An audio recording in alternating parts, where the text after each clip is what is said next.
On February 1, 2003, the world watched in horror as the Space Shuttle Columbia disintegrated upon re-entry into Earth's atmosphere. 7 brilliant astronauts lost their lives, not in deep space, but just 16 minutes from home. But what really happened to Columbia? What critical warning signs were missed? And how did this disaster reshape the future of space travel forever? This is the full story of heroism, failure, and lessons carved in the stars. Subscribe to Infinity for more mind-blowing space documentaries like this. STS-107 was Columbia's 28th mission and was intended to be a landmark scientific endeavor. It launched on January 16, 2003, from Kennedy Space Center. The crew was composed of 7 astronauts from diverse backgrounds, including Commander Rick Husband, Payload Commander Michael Anderson, and Mission Specialist Kalpana Chawla. The mission carried over 80 experiments, ranging from biomedical research to fluid physics in microgravity, each designed to advance scientific understanding. It was a research-intensive mission, not focused on space construction or satellite deployment, making it unique in NASA's Shuttle program at the time. The crew worked in alternating shifts to ensure 24-hour scientific productivity aboard the shuttle. Public enthusiasm for the mission was modest at launch, but the scientific community was deeply invested in the results. Video diaries and photos from the crew showed joyful teamwork and a sense of purpose among the astronauts. Columbia was NASA's oldest orbiter, having first flown in 1981 and had undergone significant upgrades for STS-107. Onboard equipment also included the Freestar payload, which conducted atmospheric, solar, and combustion experiments. Unbeknownst to anyone at the time, the seeds of disaster were sown just 82 seconds after liftoff. During ascent, a large piece of foam insulation from the external tank broke off and struck Columbia's left wing. NASA's ground cameras captured the impact, but engineers initially underestimated the potential consequences. The foam struck the leading edge of the left wing, where reinforced carbon-carbon panels protect the shuttle during re-entry. Engineers internally debated whether the foam strike could have compromised the thermal protection system. Multiple requests for Department of Defense imagery of Columbia in orbit were made but never pursued aggressively. NASA's management culture at the time prioritized mission success over hypothetical risk concerns, a key factor in the disaster. Foam shedding had occurred on previous missions without catastrophic results, leading to a dangerous normalization of risk. Some engineers, like Rodney Rocha, raised serious concerns, but their warnings did not reach the highest levels. The crew was never informed about the foam strike or its potential implications. Meanwhile, Columbia continued its mission, unaware that re-entry would expose a fatal wound. On February 1, 2003, at 8:44 a.m. EST, Columbia began its scheduled re-entry into Earth's atmosphere. Re-entry is a critical phase, with temperatures on the shuttle's surface exceeding 3,000 degrees Fahrenheit.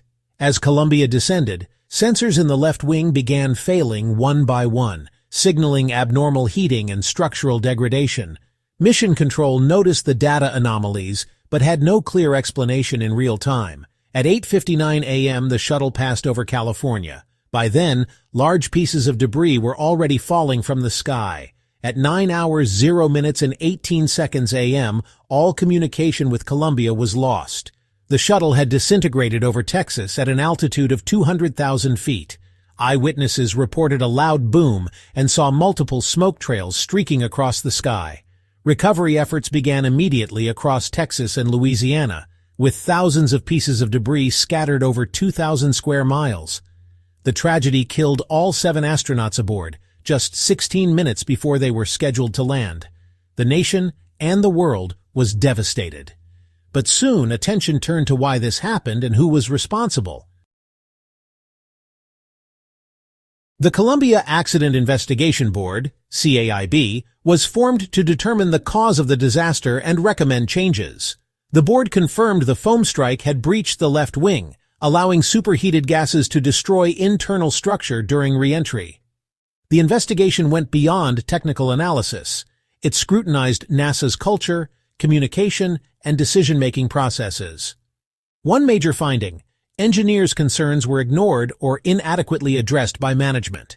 CAIB criticized the agency's tendency to accept small risks without fully understanding long-term consequences. Foam shedding had been known for years, but no serious corrective action had been taken. The report included chilling reconstructions and highlighted missed opportunities for mid-mission intervention. CAIB's conclusion was sobering. The disaster was not an anomaly. It was the result of systemic flaws. NASA Administrator Sean O'Keefe pledged a full cultural overhaul of the agency, but perhaps the most powerful legacy was in the lessons Columbia left behind. The 7 astronauts on Columbia were more than their titles. They were scientists, dreamers, and pioneers. Rick Husband, the mission commander, was a decorated test pilot and devout family man. Kalpana Chawla, the first Indian-born woman in space, inspired millions across the globe. Michael Anderson, a physicist and pilot, served as payload commander and mentor to younger astronauts. David Brown and Laurel Clark were physicians, devoted to life sciences and exploration. William McCool, the pilot, was known for his calm, analytical mindset and poetic journal entries from space. Their families became voices for reform, ensuring their loss would not be in vain. Memorials were erected at Kennedy Space Center, Arlington Cemetery, and schools across the world. Their legacy endures, not just in grief, but in the renewed commitment to safer exploration. Following the disaster, NASA grounded the entire shuttle fleet for over 2 years. Engineers redesigned the external tank to reduce foam shedding and improved inspection protocols.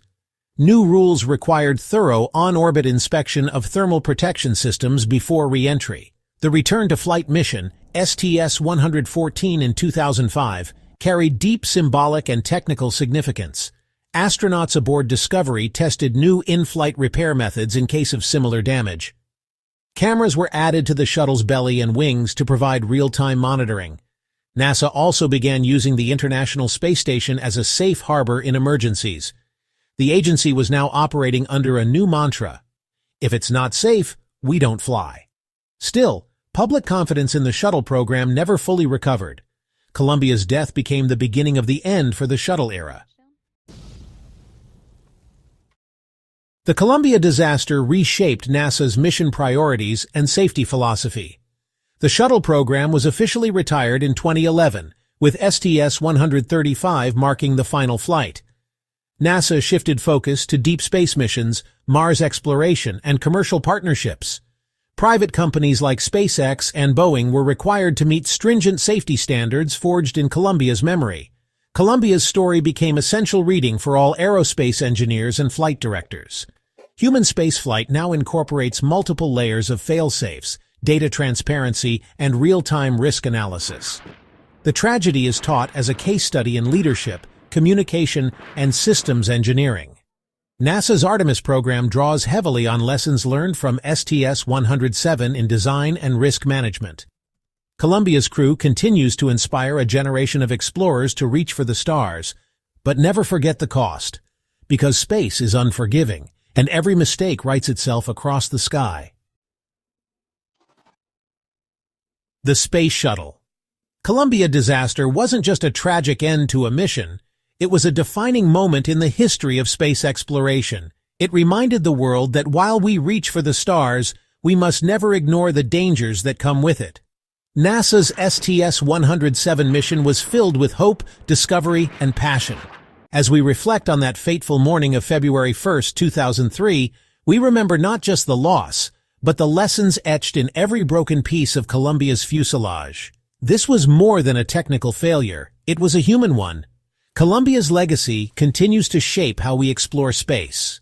From foam strike detection systems to real-time safety protocols, the tragedy sparked a deep transformation within NASA, reinforcing a culture where safety and transparency come first. As commercial spaceflight rises and missions to the Moon and Mars draw closer, the story of Columbia serves as a critical reminder. Exploration must always walk hand in hand with humility and responsibility. If you're inspired by stories of human spaceflight, subscribe to Infinity now. We bring you deep, meaningful documentaries on the cosmos and beyond. Like and share this video to help others understand the true cost and the true value of space travel. What do you think the Columbia disaster taught us most? Share your thoughts in the comments below, because in the end, the Columbia Space Shuttle tragedy didn't stop our journey, it redefined it.